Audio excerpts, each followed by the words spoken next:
नमस्कार मित्रांनो, स्वागत आहे तुमचं चौफेर मराठी या आपल्या चालू घडामोडीच्या सिरीजमध्ये. आज आपण 7 मे 2025च्या चालू घडामोडी पाहणार आहोत. तर व्हिडिओ शेवटपर्यंत बघा. चला तर मग सुरुवात करूया आजच्या पहिल्या प्रश्नाला. प्रश्न क्रमांक पहिला, राष्ट्रीय सुरक्षा मंडळाच्या प्रमुखपदी कोणाची नियुक्ती करण्यात आली आहे? माजी रॉ प्रमुख आलोक जोशी यांची. इम्पॉर्टंट पॉईंट्स आहे.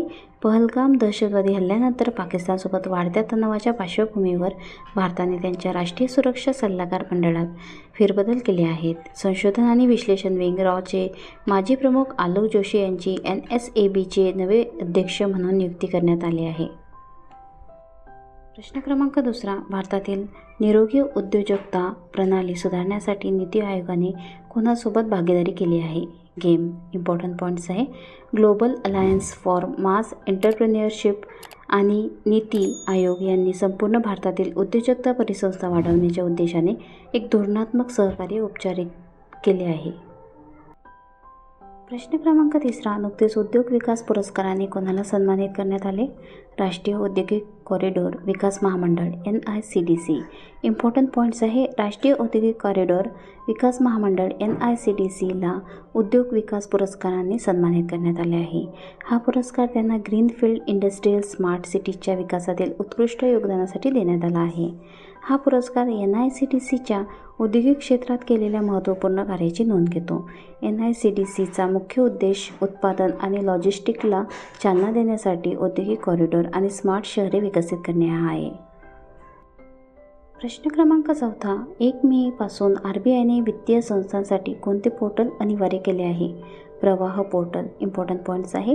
1 मे 2025 पासून सर्व वित्तीय संस्था, वित्तीय कंपन्या आणि इतर RBI नियमित संस्थांना परवाने मंजुरी आणि अधिकृततेसाठी अर्ज सादर करण्यासाठी प्रवाह पोर्टलचा वापर करणे आवश्यक असेल. प्रवाह पोर्टल सर्व आवश्यक फॉर्म आणि सोप्या सूचना प्रदान करते. वापरकर्ते त्यांचे अर्ज सबमिट करू शकतात, त्यांची प्रगती ट्रॅक करू शकतात आणि सूचना देखील मिळवू शकतात. प्रश्न क्रमांक 5, INS शारदा अलीकडेच HADR सरावासाठी कोणत्या देशात पोहोचली? मालदीव. इम्पॉर्टंट पॉईंट्स आहे. INS शारदा अलीकडेच मानवीय सहाय्य आणि आपत्ती निवारण HADR सरावासाठी मालदीवमध्ये पोहोचली आहे. हा सराव 4 ते 10 मे 2025 दरम्यान होणार आहे.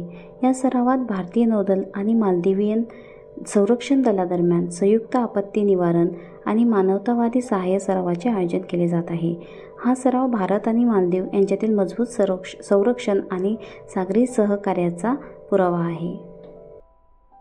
प्रश्न क्रमांक 6, ब्रिटन आणि ऑस्ट्रेलिया विद्यापीठाने अलीकडेच कोणत्या भारतीय शहरात आपले कॅम्पस स्थापन करण्याचा निर्णय घेतला आहे? नवी मुंबई.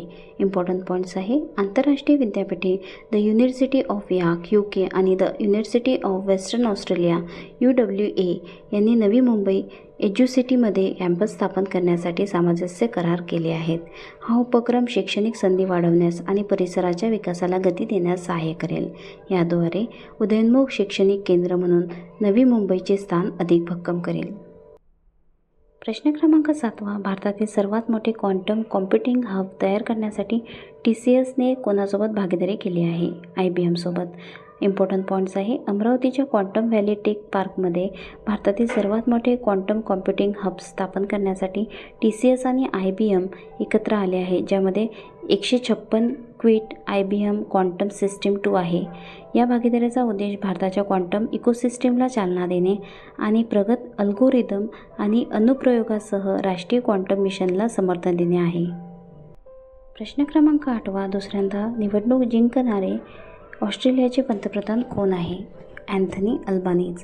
इम्पॉर्टंट पॉईंट्स आहे. ऑस्ट्रेलियाचे सर्वाधिक निवडणुकीत विद्यमान पंतप्रधान अँथनी अल्बानीज यांनी मोठा विजय मिळवला आहे. लिबरल नॅशनल कोएलिशनच्या पीटर डटन यांचा पराभव करत अल्बानीज यांनी दुसऱ्यांदा निवडणुकीत विजय मिळवला. प्रश्न क्रमांक 9, धोरणात्मक जागतिक बैठकीदरम्यान IMF बोर्डात भारताचे प्रतिनिधित्व कोण करतील? जागतिक बँकेचे कार्यकारी संचालक परमेश्वरन अय्यर. इम्पॉर्टंट पॉईंट्स आहे.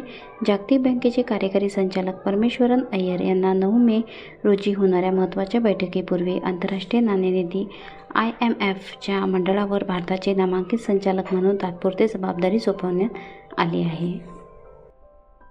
प्रश्न क्रमांक 10. पंतप्रधान मोदी यांच्या हस्ते खेलो इंडिया युवा क्रीडा स्पर्धा 2025च्या कितव्या आवृत्तीचे उद्घाटन केले? 7व्या आवृत्तीचे. इम्पॉर्टंट पॉईंट्स आहे. खेलो इंडिया यूथ गेमच्या 7व्या आवृत्तीचे आभासी उद्घाटन केले. 7व्या खेलो इंडिया यूथ गेम्स 2025चे आयोजन 4 ते 15 मे 2025 दरम्यान बिहारमध्ये होत आहे. बिहार पहिल्यांदाच खेलो इंडिया यूथ गेमचे आयोजन करत आहे. चला तर भेटूया पुढच्या व्हिडिओमध्ये. व्हिडिओ आवडला असेल सबस्क्राईब करा, लाईक करा, शेअर करा. थँक्यू, धन्यवाद.